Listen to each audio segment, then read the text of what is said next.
pour sauver l'équilibre, il y a un élément qui est très, très important.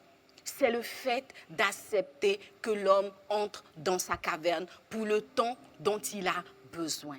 Quand l'homme n'a pas envie de communiquer, il n'a pas envie de partager, il n'a pas envie d'être avec toi, ça ne veut pas dire qu'il ne t'aime plus. Il a juste envie pour un temps d'entrer dans sa caverne. Le temps que ça prend, ça diffère d'un homme à l'autre. Alors, respecter ce totem va consister pour toi à le laisser entrer dans sa caverne et surtout à développer ton propre espace vital. Et cette vérité, on la retrouve dans la vie de notre héroïne Esther. Et je vais finir avec ça.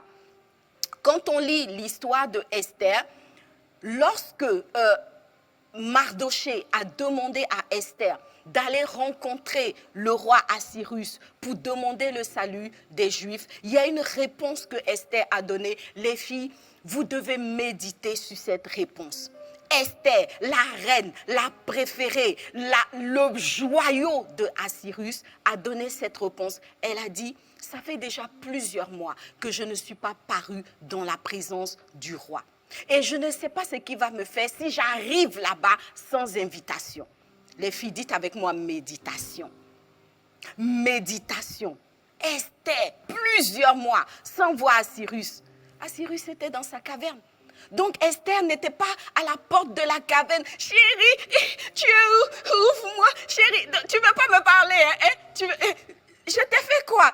Non, Esther était dans son palais, organisant sa propre vie, gérant ses propres affaires. Et c'est comme ça qu'elle a pu faire ces 3 jours de jeûne d'Esther sans problème.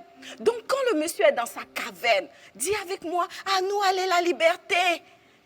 Ça y est, on va sortir entre copines, on va faire ce qu'on a envie de faire, Gère-toi, développe ton espace vital, aie tes propres amis, tes propres activités. Quand il rentre dans sa caverne, tu prends la ville. Pas pour faire des mauvaises choses, les chéris. Pour faire des choses constructives, on est bien d'accord. Jeûne, prière, venir aux réunions de l'église. Tu vois, non? Donc, il y a des saisons où, en tant que femme, tu as de la liberté et tu dois saisir cette liberté avec bonheur parce qu'il y va de l'équilibre. Esther était menacée de mort si elle rentrait dans la présence d'Assyrus sans y avoir été invitée. Beaucoup de femmes sont pendues au pilori. Beaucoup de femmes tuent leurs relations. Beaucoup de femmes sont vilipendées parce qu'elles forcent la caverne de leur chéri, de leur doudou bien-aimé.